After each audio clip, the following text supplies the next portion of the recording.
While waiting for the others, I can give some quick intro about IT Society. IT Society is a San Francisco-based nonprofit organization established in 2021. We are aiming to facilitate the initial ramp-up period for everyone who joins the information technology software domain. We are helping IT professionals advance in their careers, both social and technical tracks. We help our members to build a professional network with events, gatherings, mostly in Bay Area now, but soon in the other parts of US. We handle focus group sessions to support the technical depth of our members. This is one of these focus groups. Thanks, Tarek. He just started and initiated this Eng management focus group. This was already handled last year, and we had 10-ish sessions, and it was in passive mode for the last 5 to 6 months. Tarek wanted to revamp it and started this focus group. Thanks again. We also have tech talks from sector leaders, from experienced, seasoned leaders from the sector. We will have one next week. I strongly recommend you to join to that session as well. We have tech talks. We have one-on-one mentorships if you need help, technical help, social skills help, resume review, job seeking, any kind of help. You can just join Discord and ask for help. Sessions and events. Also, we just like develop and suit ourselves with soft skills. I will send more information about how you can join IT Society during and at the end of the presentation from Zoom chat. You can use those links and join if you haven't joined yet. Tarek, thank you for hosting this first session of Eng Management, and I pass it to you.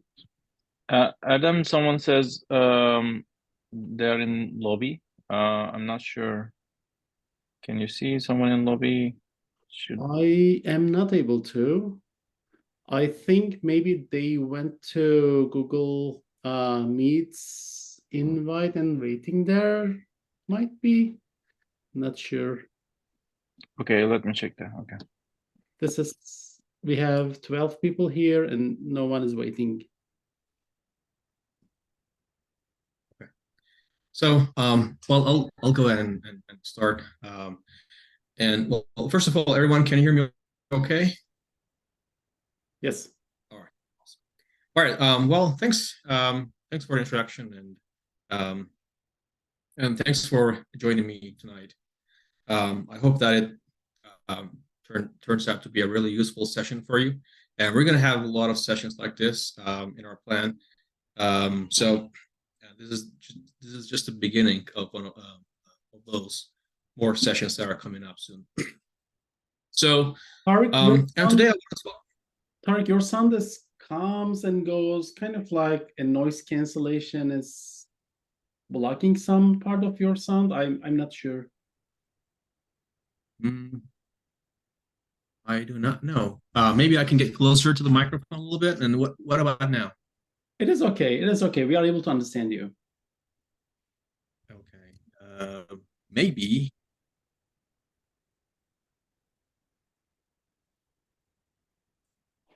But now. If this is only me, but yeah. Okay.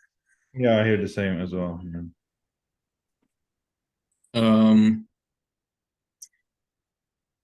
Give me maybe a second real quick. And let me see if the microphone is right.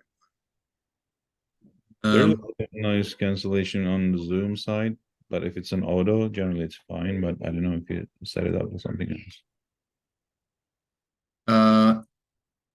And I'll just say low. So let's see. What about now? It's better. I changed the noise suppression. maybe just original for, okay. What, is it better now? Yes, we can go Okay. ahead. We can give some feedback afterwards. Okay. Let me know if it's not making any sense. So I'll probably just switch microphones and I can hear wear my headphones instead. So, well, today we're going to talk about engineering managers' mindset. I think it really is perhaps the most fundamental thing which will determine the success of a manager. And if a manager doesn't have that, he or she will probably, well, possibly run into a lot of miserable situations. And hopefully I'll explain why. And we will talk about some of the beliefs that will feed the right mindset. Well, first, let me introduce myself real quick so that you know where my experiences come from. And so, like I work in this industry in software development for about 15 years. And the last 5 years of that, I've been working as a manager, and engineering manager specifically. And I worked as a software engineer for around 10 years. A little bit more than 10 years, but I'm still actively developing software in my personal time and sometimes like scripts at work, but majority of my time actually now goes to managing teams. And I work for different companies, and some of them are well-known companies, some of them are not. Some of the well-known ones are like, Motorola Solutions, and I work for Adobe, and I work, right now I'm working at Vivint, which is a smart home company, but I think that's pretty much enough about me. Like I've seen enough. I think I've seen enough. I managed large teams. I managed small teams. I managed up to like 30 people, and I managed managers. So all those things really contributed to my experience that I would like to share today. But again, it's not just experience. You really have to sit down and read books and try to improve your mental models. So you can only learn so much at work. You really have to spend time and choose the right books, and maybe subscribe to magazines like Harvard Business Review, and then improve your skills and your understanding from different multiple perspectives. So if you just stay and try to learn everything at work, you will only go so far, and that is not going to be so far. I mean, not so far. So believe me. So you have to really spend some time in your personal time and invest in your skill set more strategically. So, and today, the mindset I'm going to talk about is really a combination of things that I've read and things that I've experimented, and hopefully this is going to help you. So let's start with a definition of mindset. So let's go to the next slide. So the mindset is really the overarching construct that spans across your beliefs. So the more the beliefs that you have will shape how you look at the world, right? It will give you the lens where you look through and read the events happening around you. And imagine a scenario where, and this is what happened to me actually, let's not imagine it, it's actually a real scenario. When I first became a manager, I started to like work with a VP at one of my past companies. And the VP was known as a really smart guy, and because of his directness, people were kind of afraid of him. And so I was just trying to learn about this job, about what is management and how you react, how you respond to questions and stuff like that. And I was just kind of observing the people around me in those meetings. And when VP Vice President asked a direct question about the status of something, a lot of times when people clearly didn't know the answer, a lot of times they talked about everything except for the answer. They didn't know the answer, and they were just dragging the conversation. They were talking about, a lot of like lost words like, I believe this is how it works. I think this is where it is. I feel like this is what people do. But none of them were exactly the answer that he was looking for because they didn't answer the question. They didn't know a definitive answer, but they didn't want to look incompetent as well, right? So because of that, if their attempts to look not incompetent actually had an opposite effect.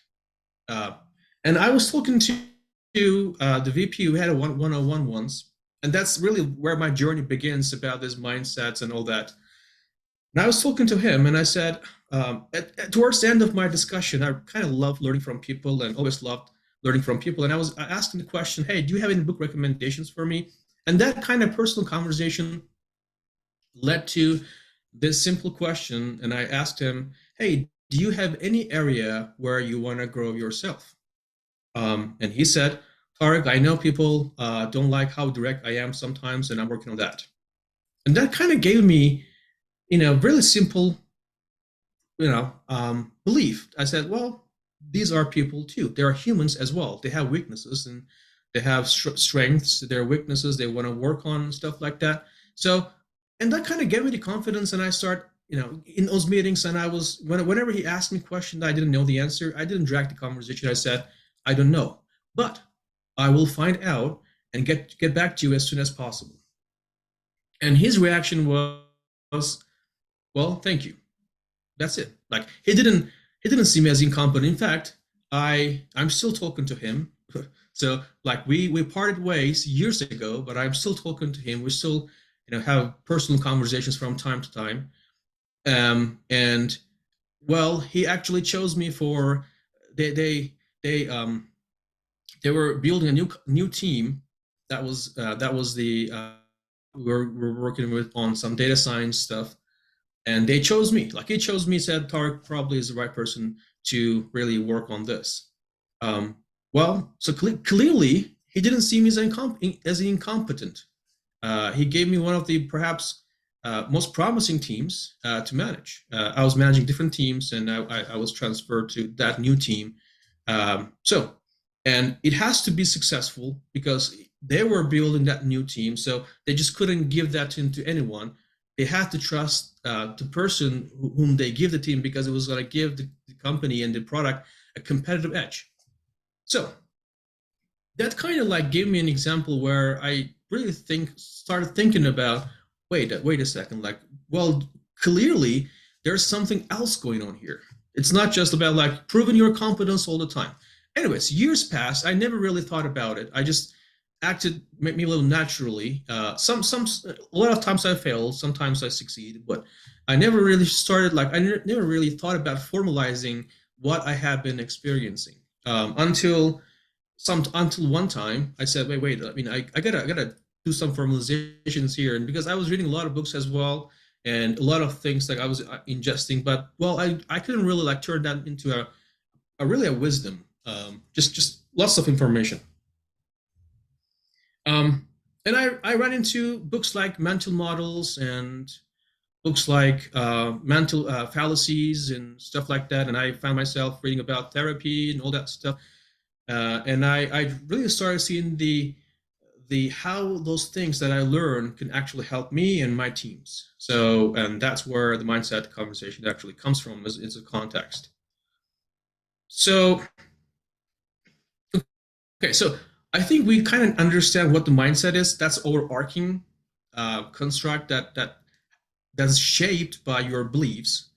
And again, your beliefs are shaped by experiences. If you know the culture pyramid, right, at the bottom of it, there are experiences.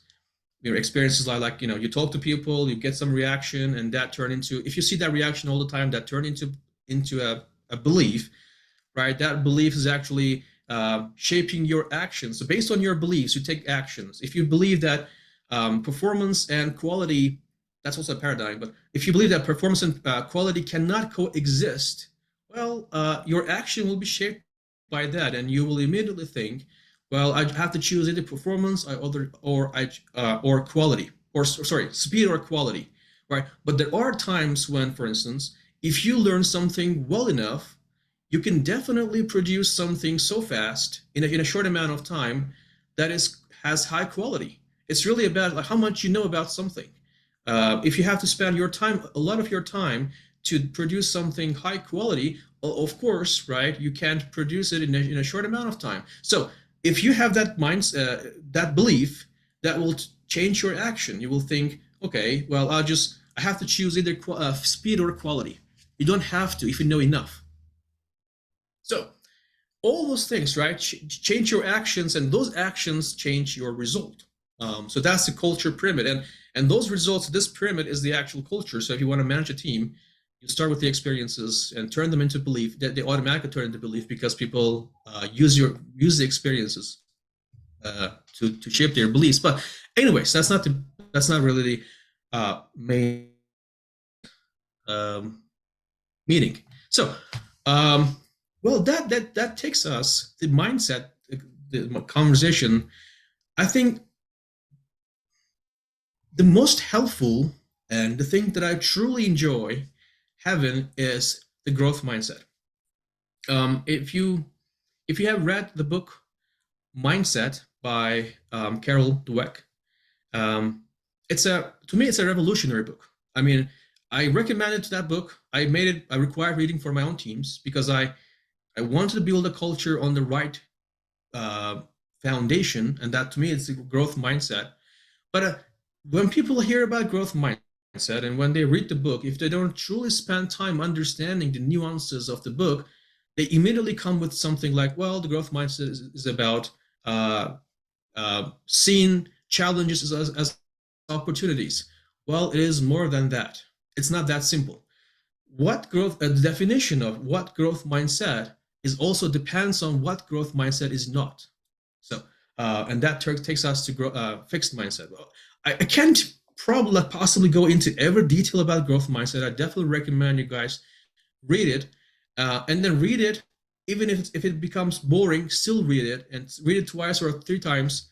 That's what I did, and you start internalizing the actual knowledge there, and that's what you need. Not just like knowing what growth mindset will not help you. You really have to feel it. That's what I would recommend.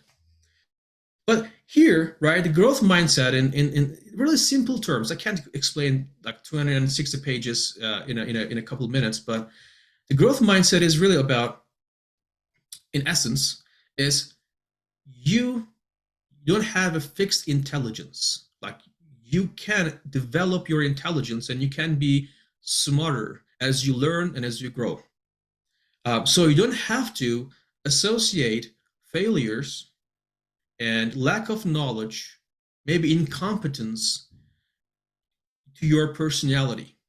If you believe that you only have a limited amount of intelligence and really a predetermined potential, then to be able to look smart, you most likely choose things that will make you either look smart, because you have to prove yourself that you are smart enough to grow in your career, to get more money, or to get the respect that you think you deserve. And if you have only a limited amount of that capability, what would you do? You have to find yourself in a loop where you always try to prove yourself that you are smart. You prove everyone that you are smart, and you definitely deserve everyone's respect. That leads you to actions like, if something that looks challenging to you, and if that will challenge, because it's challenging to you, and since you're smart, you don't have to spend a lot of effort to learn something or accomplish something, then what would you do, right? You believe that since you're smart, you don't have to spend a lot of effort to accomplish something. If you are smart enough, well, you don't have to. But well, guess what? Not true, right? You really have to spend time learning a skill, and by learning things, by making mistakes, and you actually get smarter and smarter. So the opposite thing is, let me finish this. I'll accept the questions. This part only. And so the other thing is, like, let me backtrack a little bit because I forgot my thoughts. But so anyway, so if you believe you have something limited, right, that's how you would react. And since you don't want to look not so smart, you have two options. You either will run away from challenging situations, or you don't want to put a lot of effort into something because you don't want people to judge you, saying, well, you put a lot of effort into this, how come you couldn't succeed? And you don't want people to tell you that. So what would you do? And you want to be able to say this, well, I didn't even spend enough time, I just looked at it, and well, to me it was fine, and I didn't care. And well, what do you expect? I didn't put a lot of effort into this, so of course I'm not going to be able to. Of course, I will fail. So you don't want people to judge you. But this doesn't mean that there are people who have, and this what I'm talking about is the fixed mindset. But that doesn't mean that there are people outside who have the fixed mindset and will judge you based on that fixed mindset, right? They will see you, if you fail, they will see you incompetent, because that's how they evaluate themselves. Well, you have this dilemma, and the question is, well, in certain cases, you still can develop your growth mindset and believing that your incompetence or your lack of talent and skills are not innate things. You just have to develop them. You just have to work on them. If you really want them, you can definitely succeed. Sometimes it takes time, for sure, and you can always pivot if it makes like, hey, this is so much time, I don't want to spend a lot of time in this. But you still have that, well, if I spend enough time, if I found the right strategy, I will definitely succeed, but I don't have time, I don't have this, so I'm gonna pivot. You can definitely do that. This is not against the growth mindset. So let me pause here, and we have a question, I guess. Yeah, Yes. a quick question. So you mentioned this growth mindset, right? So growth mindset is in my company, for example, it's part of the manager trainings. It's one of the critical like skills expected from managers overall in like generally in tech sector. So what is your experience in like cultivating growth mindset in your team and your team members because some people generally they wanna like be in wherever they are, and with this fixed mindset. And how do you motivate people to doing this shift? Well, the answer is not really easy, and to me, because what I typically do is that, well, first I try to gain their trust, right? I want them to believe that I'm really helping them, and I truly I want to help them as well. Like there's no advantage for me in seeing them failing, right? So first you have to develop that trust between you and your team, and the second thing, once they believe you, once of course you got to give them the experiences, and that's what I was talking about as well. Without giving them the experiences, like in your interactions, in your conversations, they won't trust you. Just because you say, hey, I'm here, and believe me, they want to see actions, right? And that will cultivate their trust again towards you. So once you establish some amount of trust, right, to me, and from there I go and start think. I'll talk about the importance of the team culture and the foundation that I want to build on that culture on, and that removes any barrier, and I can start hearing their raw feedback, if they believe in it or if they have any concerns about it and all that stuff. And then like I did, for instance, in my teams, and once I have the trust, and once I explain the importance of growth mindset, I said, okay, guys, like we really have to read this book, and I trust me, and this is important, and I really want you guys to read it. And then, well, so I made it a mandatory reading date, and a growth mindset, the book, the mindset, and we had like three meetings. We just finished one, and I'm with this company for about 6 months. So I didn't just go ahead and take some actions, right? I waited, built that trust with the team. And once we have the trust relationship, now I start taking actions that are going to impact the team's foundations. And one of them is the growth mindset. So we are reading the book. I read it myself a couple of times, and we're reading it together now. And then we are discussing the learnings from the book and how we would how we could have handled some of the past situations if we had this mindset in the beginning. So, and that's a journey. And it's not going to happen overnight. But if once you have the majority, once the growth mindset saturates the team, any newcomers, right, any new people will automatically start copying the culture that happens in that team. So, and progressively, you're probably going to have to spend less and less time. Any new hires will automatically copy that behavior. So, the simple answer is this, but well, there are a lot more, and in the implementation details. So anyway, so we have like 30 minutes. So this is the growth mindset, and I'll give you one example about this, and I'll move on. So a lot of times, and that happened to me as well, and that happened to a lot of managers, and it happened to the managers that I managed. When I talk about something, like when people ask me about a progress or a status, in the past, I realized that I was kind of being passive aggressive. And the reason is I didn't want to look stupid, right? Simple answer is this.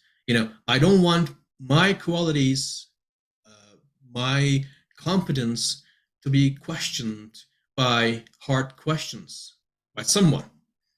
And when I made that transformation, hey, this is not working well, right? Like, of course, people will ask me questions. Of course, they have, because they also have, of course, the more I see myself in the same shoes, and the more I took similar roles where I have to go back and to my superiors and give them updates, the more I understand, hey, there's a human element here. These people, obviously, they are trying to do their job.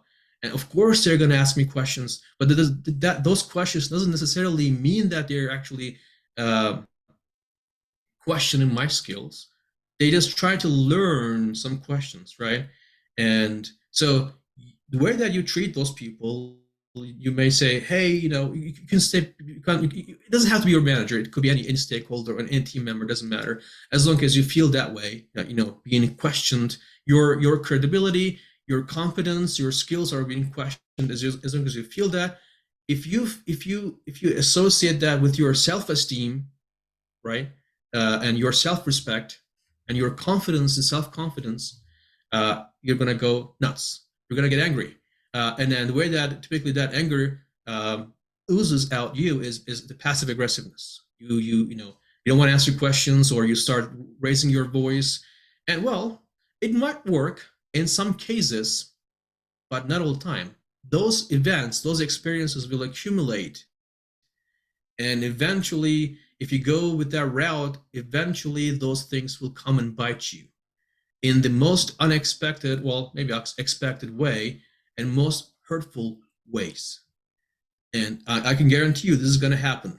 If you continue with that route, if you continue, with your reactions like that, it's going to come back and bite you. So you really have to calm and explain, see that, hey, this is not me questioning others, questioning my capabilities. I can have a candid conversation here. And if you don't know something, you don't know something. But here's the thing: just admitting that you don't know something is humility, right? And it's good. It's great to have humility, but that's not enough. So if you don't know something, you have to learn it. You have to show the effort to learn that. So that is the growth mindset. Just because you're admitting that you don't know something and feeling good about it will not help you. It will help with the relationship, but it's not going to be sustainable. You don't want to work with a humble person, just a humble person. You need someone who can actually humble enough to learn and grow. That's a difference between humility and growth mindset. There's an action item. There's an action part of that mindset. Okay. So again, we will talk about, I don't want to spend a lot of time on this, but this is super critical, and we can even maybe we can have a different conversation sometime. This actually takes me to something else. The strong mental models. So the strong mental models, when you run into a challenging time, a challenging moment, right, a challenge or a problem, if you feel confused, the problem might not be lack of knowledge, technical knowledge, but lack of mental model that would help you or could help you in that moment.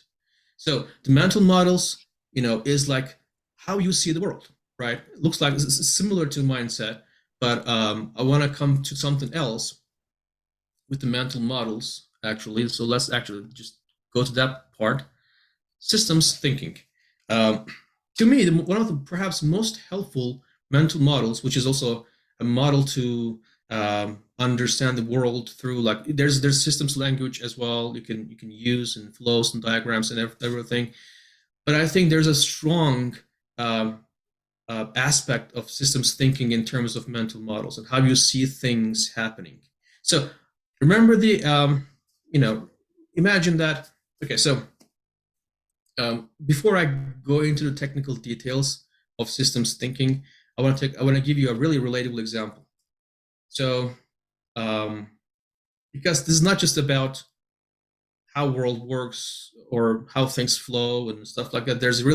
You can really model human relationships with this way. So, at work or in your personal time, let me slow down a little bit. I was fast, too fast. And I'm tired. When I speak fast, I get tired easily. So, let me drink some water too. So when you work with someone, right, and for a reason, that person gets angry. Maybe you're in a meeting, and some of the people or one person in that meeting gets angry. Well, how you would evaluate that situation? Well, a lot of people will just say, well, I think what happened to him has just made him angry. Maybe the conversation here made him angry, or this and that.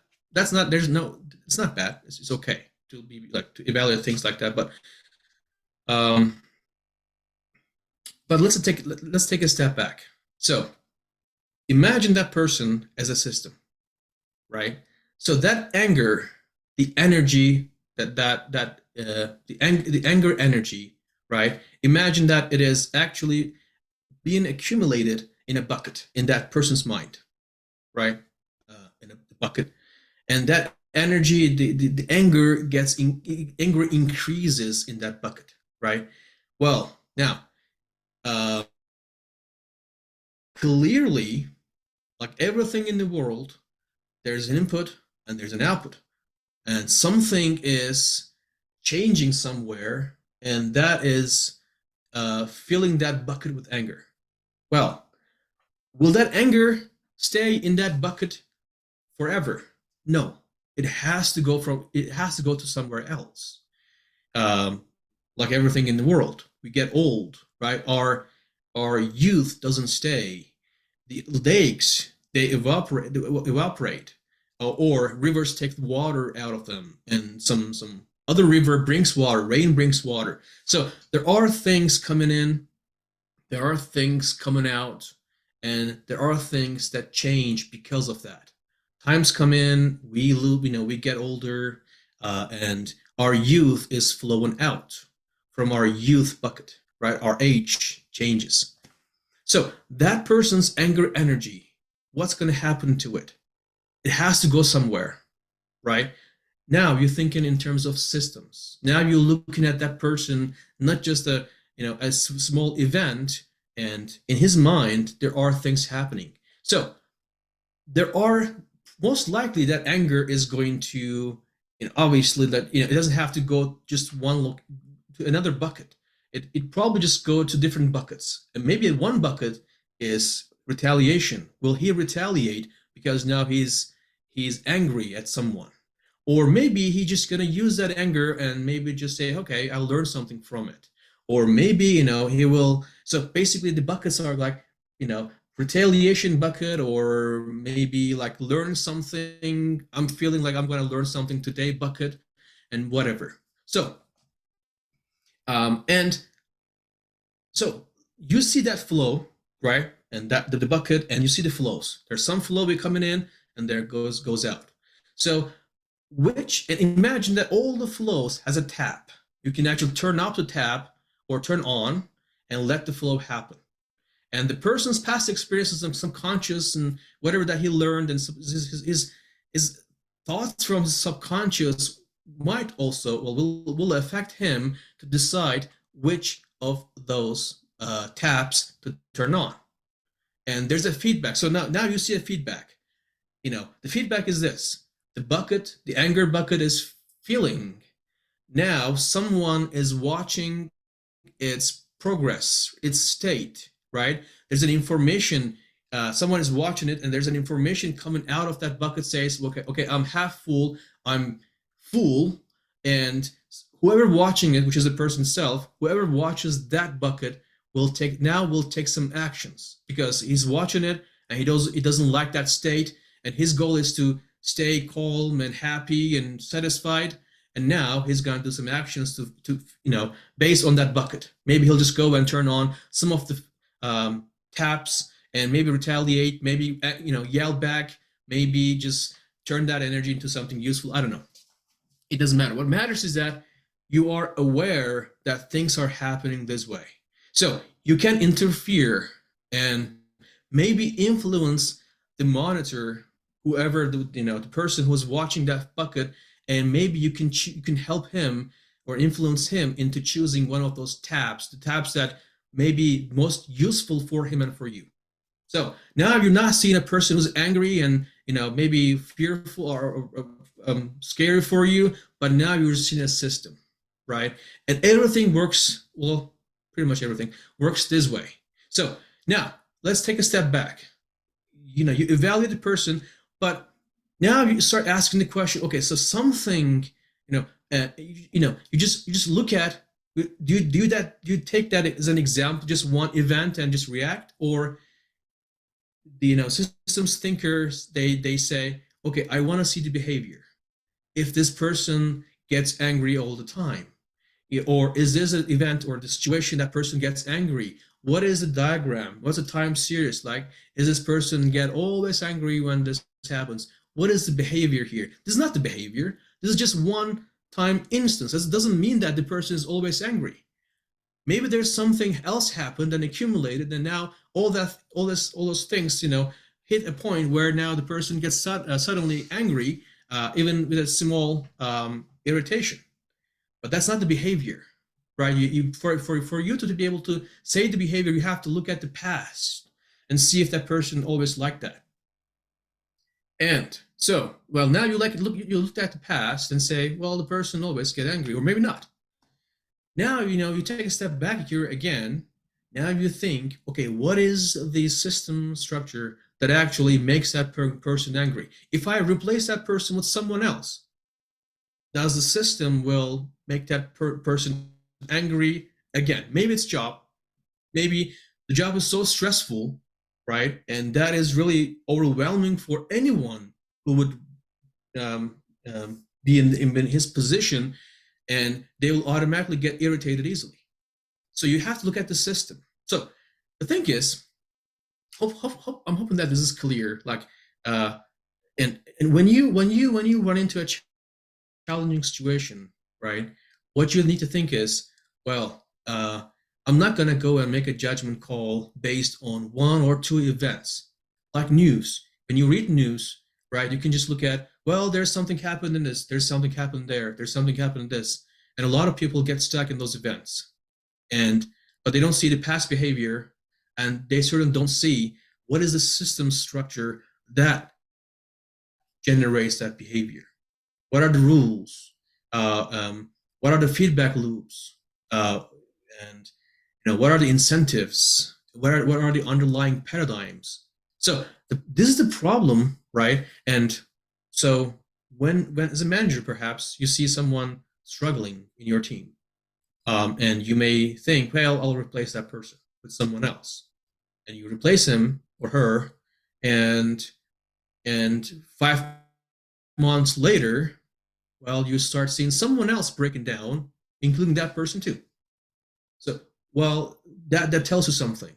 It tells you, well, there's a big problem. There's a systemic or structural problem on your team.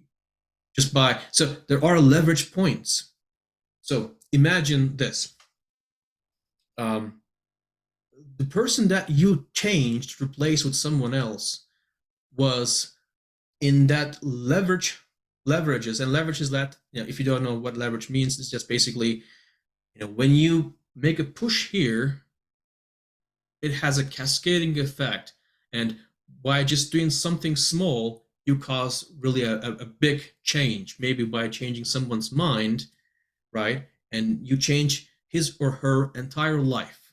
That's the leverage. If you know those leverage points, by showing, by putting really, the amount of effort is like, by putting an amount of effort that is so low compared to the result, that's the leverage. So, and you think that I'll just replace the person, great. That's the lowest and the least impactful leverage most of the time. There are other things. And I will definitely recommend you to read Systems Thinking, or Thinking in Systems by Dana Meadows. And perhaps to me, she is one of the most brilliant people here that I've known of. And if I ever, lived in her era, I will definitely like to be a student to her. She's amazing, and she really explained this complex topic, at everyone's level. And when you read the book, you might say, "Hey, this is easy. This is easy. This is easy." Well, in that simpleness and straightforwardness, there are a lot of things living in that simple explanations. You just have to expand your horizon and start thinking with those models, and look at everything with those models. So I think there's a question. Yeah. Yeah. So human beings are complex, right, in general. So for example, everybody has a different psychology in general. Some people likes to, for example, gets direct input, and some people don't. And to me, it's kind of hard to model everybody in the system, like thinking human beings as a systems in general, and think about. I understand your point. So you should always look at all the aspects, all the angles, right? So when evaluating something, is there any, for example, if someone is underperforming, you look at whether this person is really having issues at home, and like maybe experiencing some family issues, maybe need some time, or maybe there's some communication problems within the team, which is impacting that person. But when you say like thinking everything like a systems, it's kind of I'm not able to somehow, I couldn't explain well, but to me it makes things are more complex if I try to think about every human being as a system, right? So because every system has a different behavior, every human being has a different behavior and a different approach to different things. So that's you should understand every character and their background, and there are tons of different things. But modeling all of them and considering and putting them on paper, and approaching like problems like that, are we making things more complex than they are? I'm not sure I'm able to explain my intention here. This is my question. So my answer to that is, doctors recommend drinking 2 liters of water every single day. Well, just because you can't drink 2 liter of water every single day, are you gonna just ditch drinking at all? No, right? Every little ounce of water still are gonna be useful to you, healthy for you, right? You still want to get some water, maybe a couple cups of water every single day, even though you can't drink the 2 liters. So to me, just because like thinking, hey, 2 liters, man, it's too much. I can't drink that one. I don't have time for it. The logic doesn't say that just because you don't drink 2 liters, that it should mean that you completely stop drinking water because it's too complex. It's too much. No, right? So the same thing. Just because you can't, we can't evaluate everyone, in this model, which we can't. We won't have time. But that doesn't mean that we shouldn't start applying some of the principles.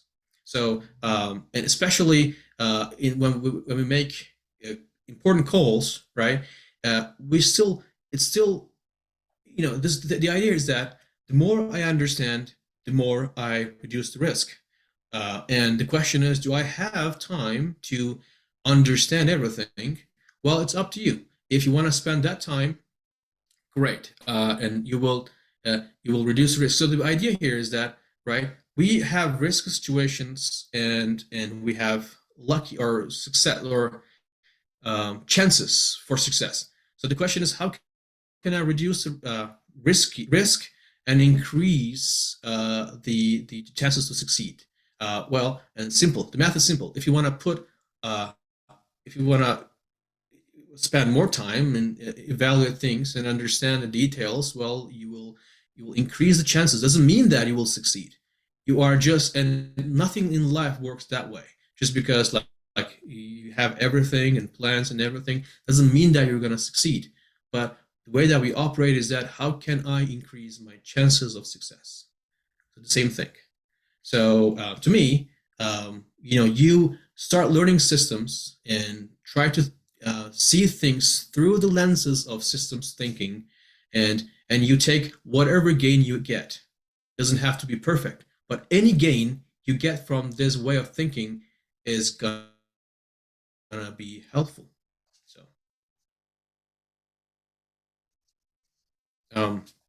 So that's, let me see if I have anything else. No, that was a system thinking.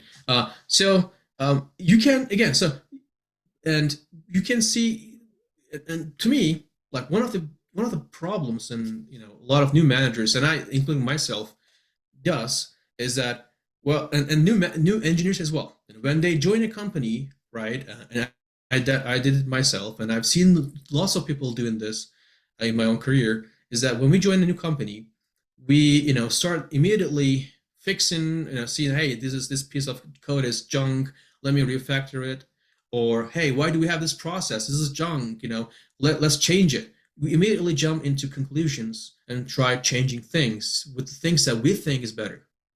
Well, but if you think about the behavior and the systems and that actually generated that sort of behavior, a lot of times you are proven wrong, because there was a reason why that existed. Doesn't mean that you shouldn't change it, but you have to understand what you're changing and its implications, its results, the consequences of that change.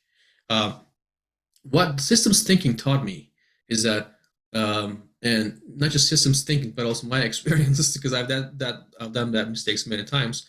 It taught me is that, well, take your time, right? Like, take your time, learn how things work. What does it mean? You gotta understand. The more you understand, better. It doesn't mean that you have to understand every little intricate details of a team or a company, but the more you understand, the better you will make. The more sound decisions you're going to make. So you have to kind of like hold your horses. Don't go fast. Just kind of observe what is the power dynamics. What is the feedback loops? I'll give you one example. And example that what I changed in my own teams before is, when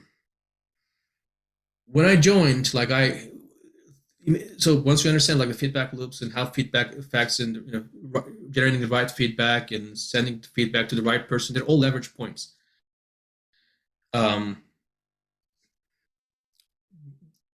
There was a team when I joined, they were slow. They were not making any progress, and whatever. So I can't go into details too much, but at least I can kind of give you a brief overview. And the reason, I was just kind of observing them, and I just saw kind of weird communication. Like clearly not the right people were informed. And we're talking about what to publish and ship to customers. But there was one error, which the team asked the project manager about, hey, do you think that we should ship this? And the project manager said, well, I think you shouldn't. Oh, sorry. The project manager said, well, I think we have to fix it to be able to ship these things. well, he or actually she was the wrong choice. She is not the right part of the, so basically feedback, like something is stuck, right? The state of that event, the state of that stuck, it's called stuck in systems thinking. The state was, it's, the feedback from that state, stuck state, right, was given to the right person, or sorry, wrong person. And because of that, wrong person gave the wrong answer. And the team was struggling because of that for what? For 2 months.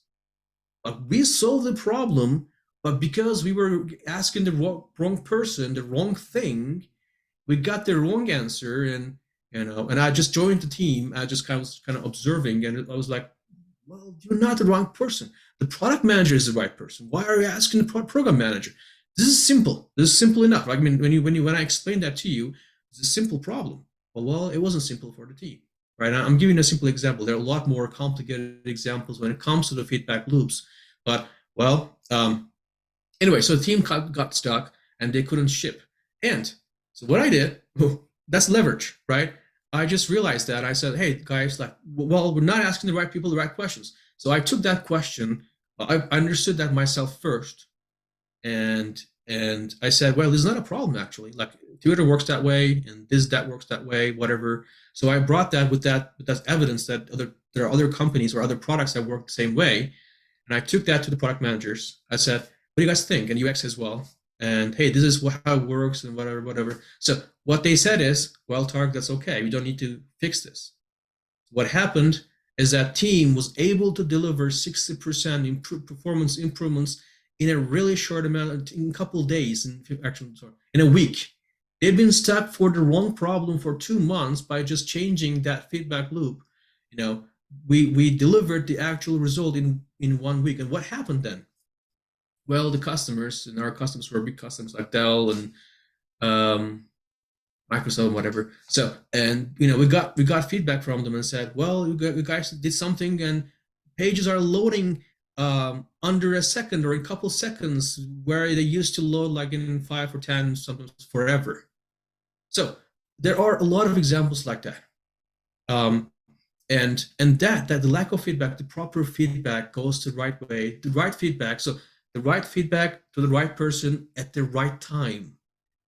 When you look at those things and you see how they are not working well, you immediately know where to look at. And a lot of managers, like, when we look at a system, when we look at a team, we don't exactly know what to improve. We just try to do everything, and eventually we fail sometimes, and because we try to do a lot, but we're not solving the actual problems. So that's the systems thinking. I can give you some more examples that happens between product managers and program managers and the teams and everything. And sometimes what happens is that the teams, they work so hard, and because the broken feedback loop, the teams don't, or the right people doesn't know what those teams are doing, and their perception develop in the wrong way. And they think the team doesn't work well. They think that the team doesn't deliver well, because you don't deliver the right feedback to the right people. And what I did in the past, we were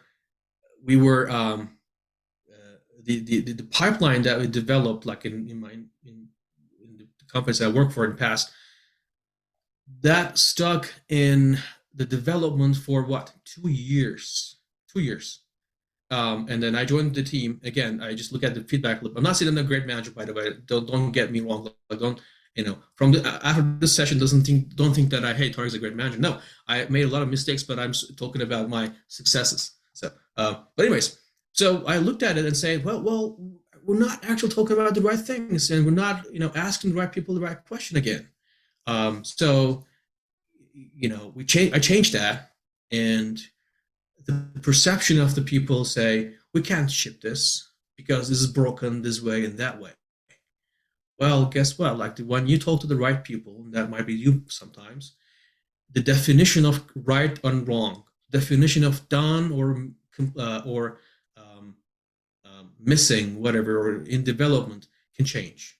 So you talk to those people, you get a different definition, and by that definition, you realize, well, that software is done. Or when you change the perception of the people, if they don't understand, well, sometimes we got to move fast and learn from those mistakes. And we got to ship something to our customers. Doesn't mean that it has to be broken completely, but it doesn't have to be perfect, because we need the feedback from the customers. We can't just wait and assume what customers will want. We need that feedback, right? And that's why we have MVPs and stuff. So sometimes we just have to change that perception. And then when you change that, when you ship it, and you start getting feedback from customer. So, and sometimes the feedback itself is not correct. So you have to change that. Anyways, there are a lot of leverage points in this, the feedback loops, or the stocks, or the flows, and the rate, and the positive feedback loop, negative feedback loop. And I'm not saying that you're gonna learn this overnight. I'm not saying that you're gonna learn and appreciate the true power of this by just me talking to you like for 30 minutes. You got to really spend time after this. If you really if you're really curious, you've got to spend time in that book. And I even read Jay Forrester's book, which is has lots of math in it, but it wasn't really hard. Anyways, so, and Jay Forrester is really the founding father of, well, at least in MIT, of systems thinking, and Dana Meadows, she is the student of her. But you really have to sit down and really read the book a couple of times, and then really make associations with your current life and job, and try to see things through the systems thinking. And that will make you, I believe it will change you fundamentally, how you think, how you react. And I believe it will make you, if you're an angry person, I believe it will make you a calmer person, because now you're going to see things differently. And if you guys know the cognitive therapy, right, that's what it does. Well, partially. That's, I think, why growth mindset is a lot better than cognitive therapy, and maybe speaking arrogantly or ignorantly here. But the cognitive therapy takes you only so far. It says, it says, your anxiety or anything that you feel is based on what you think, how you read the world. If you're afraid of public speaking, and the cognitive therapy says, ask yourself why you think it's scary, and you say, well, because I'm afraid that people will humiliate me if I fail in public speaking. And now you start understanding, where your anxiety, where your fear, where your stress comes from. And now you might say, well, and the reason why it's humiliating to you is because possibly in the past, maybe you were humiliated, right? And you developed that belief, and maybe your parents humiliated you. I don't know, and sometimes it happens too. And that developed into a belief. Maybe you watched so many movies and where people were humiliated when they failed, that turned into a belief without you noticing. Your subconscious were filled with lots of junk, from movies, social media, and everywhere. Well, even though you were not humiliated in your entire life, now you think that people are humiliated when they fail, because that's the junk that you were fed to, right? So there are things in our subconscious, and subconscious can't distinguish what is imaginary and what is real. Maybe you just thought something in the past, and that you just fed your subconscious with that information. Now the subconscious thinks, well, if I talk to people, if I fail, they were going to humiliate me. Or you just, again, maybe that was an experience that you had. And in the book, that growth mindset, it talks about something really, I think, unfortunate. And that's something I really try to be careful with my kids. It says a lot of kids, right, they, in the past, when they have parents where the parents only appreciate the good behaviors and the smart things or intelligent things or good grades, better university or accomplishments, whatever, the kids develop a second character where they try to fit their own personality with the expectations of their parents. Well, it's sometimes good, sometimes bad. And when that happens, right, and oftentimes the book says, and she's a researcher, like she spent 30 years on this. So it's not just like a couple of day research. So And oftentimes those kids will develop what? Fixed mindset. And the fixed mindset says, you got to look smart, you got to look competent, you got to look skillful if you want to be accepted by your parents, by your friends, by your co-workers, right? Well, maybe in the past that armor helped you, but now, as you grow and get better, the armor is so, like, you grow, but you can't, because the armor is constricting you, right? So, well, and the cognitive therapy helps there sometimes, and well, not all the time, because you have to turn that into an act. Check back to your past experiences, and you realize that, well, you were not humiliated in the past at all, so you basically just fear of this unnecessarily. Doesn't mean that you're going to change. You have to have the growth mindset and turn that into an action, and then truly start changing. Yeah, you have to have a plan or something like that. Yeah. Anyways, so that was me giving you advices a lot. But again, my intention is that I really didn't want to I can talk for hours. If you guys know me from my social media, so you might know that I can talk for hours. But really, for this meeting, I personally wanted to share things that will truly be useful to you, not just like me talking about a lot of things and feeling that, hey, I'm smart, now I can go back to bed, feeling satisfied.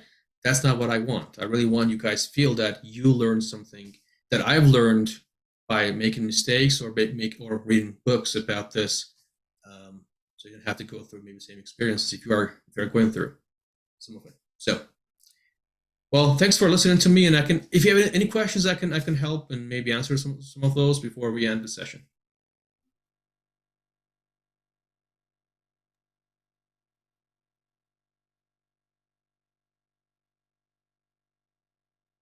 Looks like not. Yeah. Thank you, Tarek. So the upcoming sessions will be, are you planning to do this monthly, Tarek? What is your plan? Monthly, most likely, yes. Cool. You can reach the focus group track page from this link, and next session will be mastering upward and downward management. Also, feel free to fill our feedback form if you have any feedback for this session. Thank you for attending. Thanks for Tarek. Thank you. Have a wonderful night.